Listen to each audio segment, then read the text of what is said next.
Toy Boy. Welcome to Toy Boy Federation. I am your host, Maximum Croonage, and today we are going to be unboxing and reviewing all three of the Ronda Rousey figures by Mattel. We have the basic right here, we have the Elite, and we have the brand new Ultimate Edition. This is Series 1 of the Ultimate Editions. I am very excited to open this thing up. I'm excited to open all of these up. I've been waiting forever. Let's get to it.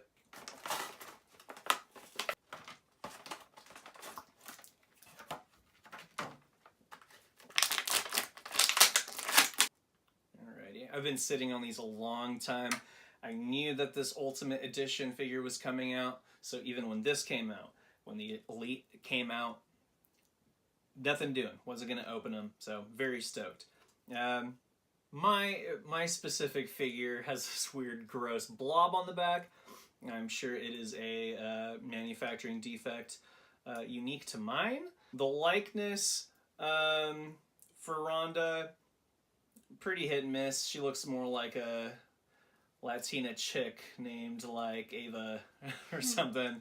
Attractive for sure. Not a Dynamite likeness for her.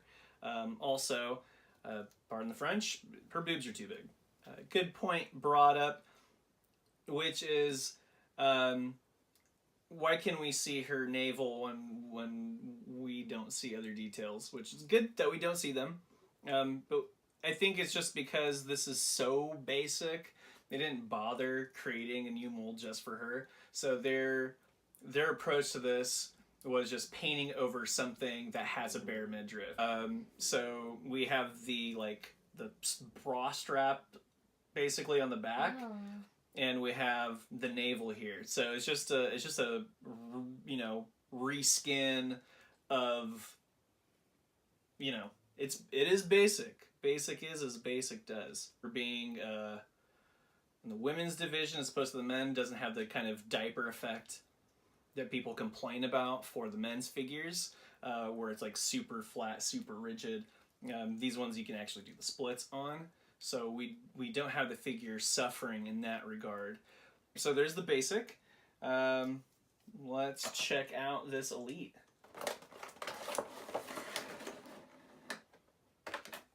Comes with the signing table, breakable of course. Comes with a contract.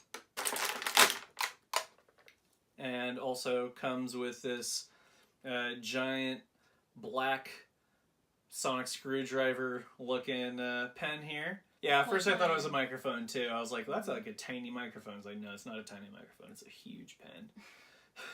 So right off the bat, it is a definite improvement on the head sculpt. She looks a lot less like a Latina TV reporter, and more like Ronda as we know her and love her.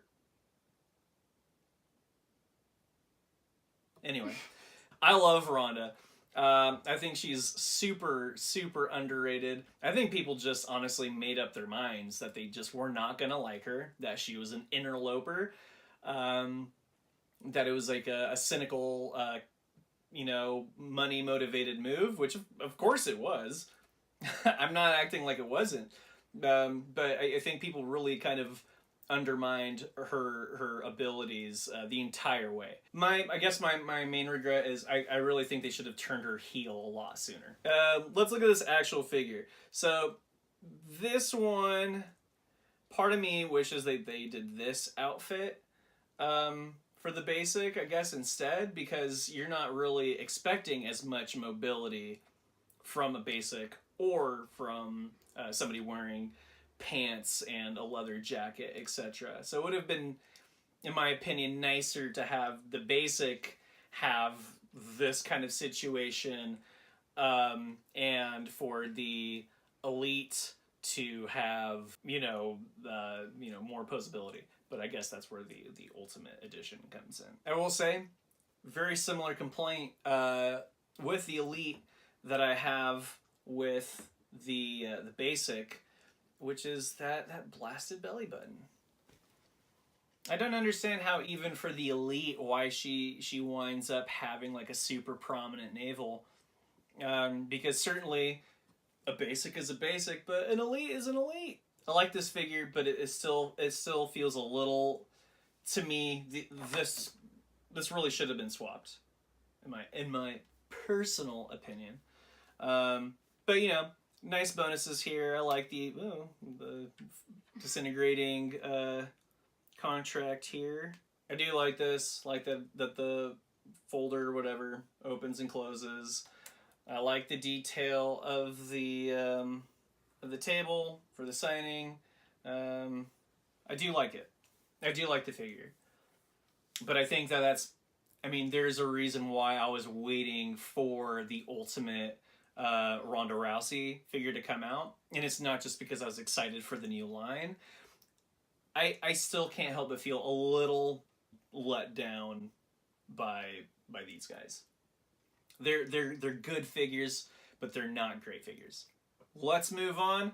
The reason why I think we're all here, which is opening this bad boy up.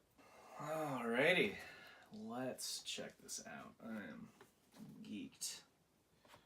So for those of you who want to keep this box as pristine as possible, make sure that you cut literally every darn side of this, because I already ripped my box.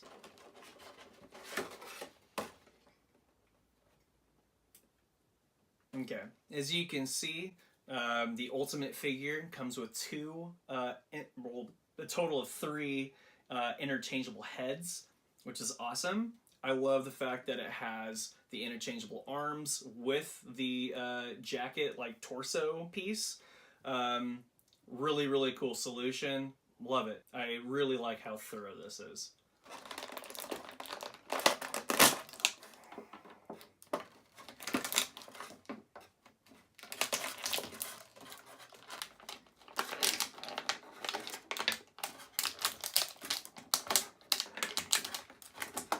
Even without all these extra pieces, this figure cleans up. This is awesome. This is such an incredible likeness. I love it. The numerous points of articulation are fantastic. I love how unclunky this feels. All of this is like butter. And I love that even the toes have points of articulation too. I mean, this is really touted as being lifelike and how posable it is. And this is really meant for, toy photographers, like people who really take this stuff seriously.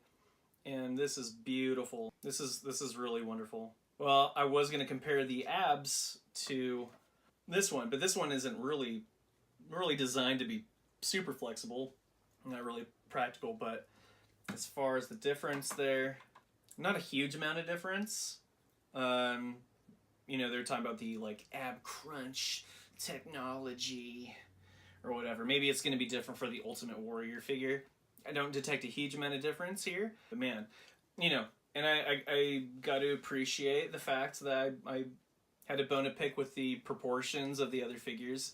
I appreciate the fact that it's a more realistic bust size. I appreciate the fact that, she actually has a visible navel here. Let's try on some interchangeable heads, some interchangeable hands, and take it from there.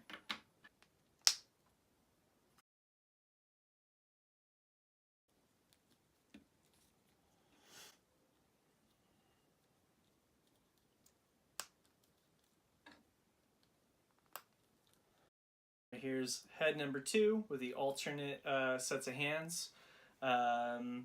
Skirt on, jacket, etc. Jacket feels a little awkward, but that's okay. I mean, it's Roddy Piper's jacket, at least in theory, so it should sit a little bit baggy on her. Not super crazy about this head sculpt. The proportions of her face feel a little bit off, feels a little squished to me. I'm still happy to have it here because at the very least, like I said, to me, this one is incredibly dead on. So anything else is just going to be a bonus. Oh man, this one is not getting on there. Help. trouble in paradise here. I am having a somewhat difficult time getting... Oh, no. You know what, man? I give up. I really don't want to wreck this. Better head sculpt than the first alternate. However, I don't want to break it. So yeah, I mean, honestly, perfect combination here. Like the skirt. Skirt's cool. So yeah, the additional appendages are definitely a pro. Yeah, I just really could not for the life of me get this on.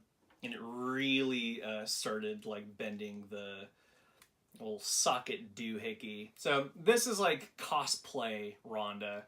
And this is like a little halfway point. This is Ronda. Like, this is a great figure. You know, there are some rubs here. I was hoping this was going to be like a really straightforward 10 out of 10 completely out of the park as far as the figure and accessories go. But let's break it down with some pros and cons. Basic Series 90. Decent sculpt for a Latina news anchor. Affordable, but a little lazy. Elite 65. A better likeness, if still underwhelming. A cool outfit. That darn navel. Ultimate Series 1. Flawless likeness. Expensive. Amazing accessories that do not all fit. Thank you so much for joining us. That's today's episode. Feel free to check out some of our other videos and give me a follow on Instagram at Toy Boy Federation. Have a solid one.